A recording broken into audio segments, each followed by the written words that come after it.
Assalamu alaikum wa rahmatullahi wa barakatuhu. Welcome to our missiondawah.com online dawah training course series with Abdul Rahim Green. We are going to be talking today about how to get that Shahadah. So we've gone through the whole conversation of the Gawrap. How do we actually get them to accept Islam? Firstly, Abdul Rahim, can you just give us a summary on what we've discussed throughout the series? A very quick summary is people skills, bypassing the uncomfortable questions, how to start a dawah conversation, how can you actually start a conversation with someone, and then some guidelines about how we can actually use the Gawrap. So Gawrap stands for talking about God's existence and God's oneness and the revelation and prophethood, and how it's a very logical, rational, systematic way of going through the basic most important things that a Muslim believes in. Not everything, but it's the most important stuff.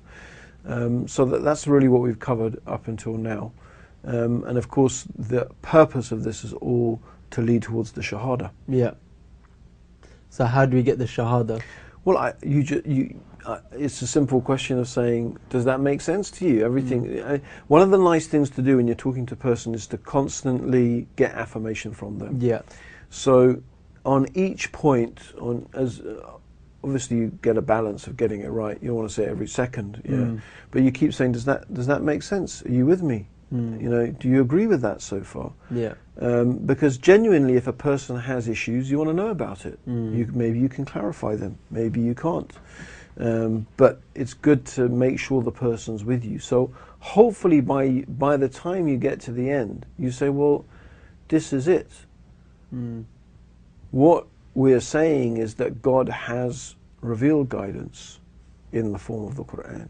He sent Muhammad, who is his last and final messenger, and that what God wants from us is to accept his oneness, to follow his guidance, and to accept his final messenger.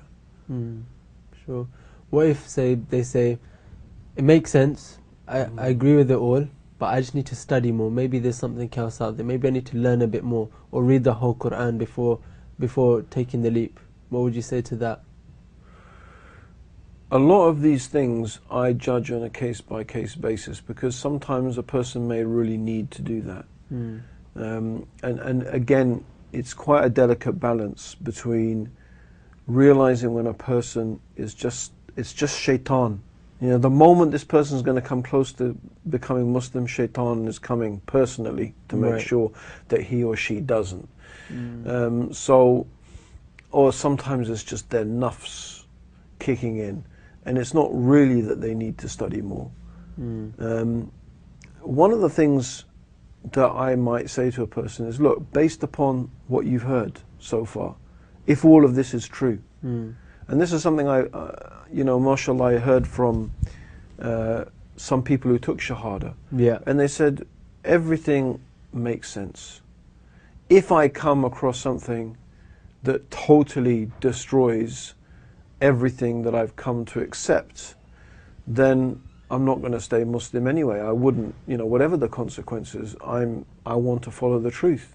And if I found it wasn't the truth, just as I've embraced it because it's the truth, I would reject it because it's not the truth. Now, I'm not saying necessarily you'd invite a person to think about that. Yeah. But the point is that a person who is sincere, they will realize that, well, being sincere is what's important to me. And this all makes sense. Sure. And so, one of the things I say is, look, there's no end to studying. Yeah. There is no end to it. You can learn the Quran, then you can say, well, I need to learn Arabic. Then you'll say, well, I need to read the hadith, then I need to read the books of seerah. And you could get very, very far, and your life could pass before you ever get to the stage where you feel you need to. But the point being is, based upon the information that you've got so far, does that make sense? You're going to accept it. Now, like I said, everyone is different. There are some people who genuinely do need to study. Sure. And it's up to you as a da'i to know. When I sometimes say to people, they come to me and they say, I want to take Shahadah. I said, that's okay, mashallah, how much do you know about Islam? Because I get the feeling that the person wants to take Shahadah because they want to marry someone, or it's happened to me when Yeah. I used to work in the London Central Mosque. So I'd ask, and then I'd say, you know what, that's great, you want to become Muslim. I'll try and tell them what they need to know. And sometimes I say, you need to read and study a bit. Sometimes a person will come and I'd sit and talk with them and they say, that all makes sense, but I just, I need to get my head around this. And I said, no, you do need to study more, because I realize that's what that person needs. Yeah. Because people are different in what gives them certainty. Right. And at the end of the day, the Shahada is a testimony. It is, I bear witness that there is nothing worthy of worship except Allah, and that Muhammad is his messenger. Yeah. Why do you want to make a person lie? You don't want to make a person lie, right? So getting the Shahada is important. And unfortunately, you find it's very tempting to fall between extremes. One extreme is, I just tell them and I never get to inviting them. I'm too shy to actually say. The other extreme is, I'm going to make them say Shahada. They won't leave this place until, I don't care whether they believe it or not. I need to tick another Shahada off on my list. Both of those are wrong. We want people to genuinely become Muslim, because it's click with them. Yeah. That's your job. Yeah, your job is to pass the message, to invite them, to give them all the opportunities. And so when we're going through when we go through the obstacles you might meet in terms of the person getting the Shahada, these are things that, these are like mental blocks a person needs to overcome. Right. Sometimes you can do it straight away, sometimes you can't. Right, that's a very, very valid point, mashallah. Yeah. So for example, somebody's accepted Islam. They say, I believe it, I'm ready, and they take the Shahada. What happens next? This is very, very important to get this right. And again, unfortunately, this is the area where we are failing really badly, because people are taking Shahada and then unfortunately they're apostatizing. Not primarily because of any particular doubts about Islam itself, simply because there's no support network, simply because no one takes them beyond the Shahada. Right. And this is not right. And that's part of the reason why in I-ERA we have formed a support network called Muslim Now. The purpose of Muslim Now is to help look after the new Muslims. However, there's limited things that we can actually do as an organization. Sure. So every individual needs to, the primary responsibility is with the da'i. The da'i, yeah. The primary responsibility is with the da'i, and the responsibility is that person needs to start praying. Once they've taken Shahada, they need to start praying. That's why we also recommend, before the Shahada, you do a brief outline of the 5 pillars of Islam. Right. And the main articles of Iman, and some of the basic duties. Not like, oh, you're going to need to get circumcised tomorrow, right? That you don't need to mention that. But the fact that you need to pray, right, 5 times a day, you have to give some of your, the 5 pillars of Islam. Then you have to speak the truth. You have to keep your promises. Yeah, basic things like that. There's some things that are really just worth mentioning, although you may think they're obvious, but they're really good things, right?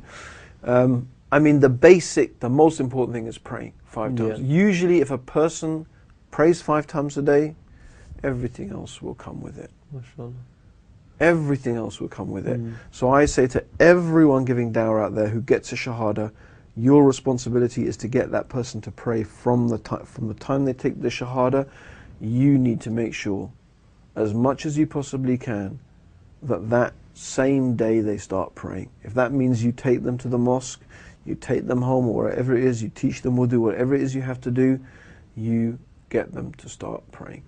But that's why it's useful, before you get to the Shahada stage, to give a small introduction about the 5 pillars of Islam. It happened once that, mashallah, some brothers in university were on giving dawah, and this guy came along, they did the whole go-rap. He just said, that's fantastic. He accepted it, took the Shahada. They said, now we'll go and pray. And he said, pray? What? Pray? I didn't hear anything. He just literally ran off, Really?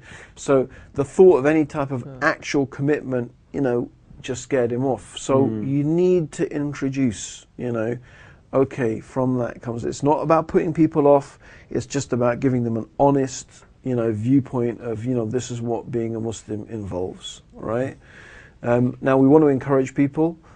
There's different ways you can explain to them. You don't want to make it sound like, you don't go into the whole description of what the prayer is. Make it simple. It is simple. Once you start to pray, it's whatever it is, 20 minutes a day, 5 times at certain periods. So it's 5 minutes here, 5 minutes there. If you've done that, you've done the obligation. That's it. You've done it. It's not difficult. So yeah, and so the other thing is get them in touch. And what we ask everyone to do, very simple procedure, right? First of all, obviously you want to let them know your name, who you are, and you tell them, I'm going to pass your number on to an organization called IERA there, or to just say, I'm going to pass your number on to someone from an organization called Muslim Now. Yeah. They help look after new Muslims.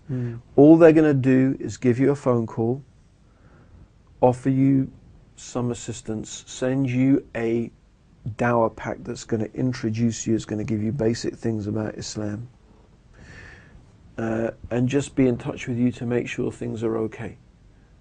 Yeah. So you need to tell them, because unfortunately, again, what's happened is that people have got numbers of people have taken Shahadah and passed them on to Muslim Now, and then when Muslim Now phone those people, it's like, who are you? I never heard of you. Where did you get my number from? Yeah. So again, that's not really thinking very intelligently, right? It's going to freak the poor person out, right? So what you want to do is prepare them, tell them, MashaAllah, you've taken Shahada, let's go and pray. You've got the whole time you're teaching them to pray. You say, okay, what I'm going to do, maybe for some reason you just can't, it's possible. You haven't got a way, or they say no, they're reluctant to come with you to the masjid or to learn to pray. You know, it's again shaitan playing with them. Say, okay, look, at least let me take your number, and I'm going to get someone to get in touch with you. I'm going to get in touch with you and someone else, and all they want to do is send you a pack of books, right? We'll teach you about how to pray, how to this and that, and they'll just ring you every now and then to make sure you're okay. Yeah, you need to tell them about that. And then obviously take their number, take their email. Email and telephone number is usually more than enough. You don't need to get their address and account number and this and passcode. Just the basic, number and email. Pass it on to Muslim Now. Someone from Muslim Now will get in touch with them so they can send them a welcome pack. Sure. And give them a ring and make sure that, things are going okay with them. Yeah. And there are different ways we can try and offer help. It's not unlimited. We have limited amount of help that we can do. And one of the things that Muslim Now does is they do a retreat for new Muslims. They have different programs running for new Muslims. So, the whole thing is to plug them into that. Yeah. And that's all. The purpose of that is so when a person takes Shahada, generally what has been found by some other dawah organizations, mashallah, there's some people have been doing really good work over the years, advised us that the key to keeping people, new Muslims, to keeping them in Islam is giving them knowledge.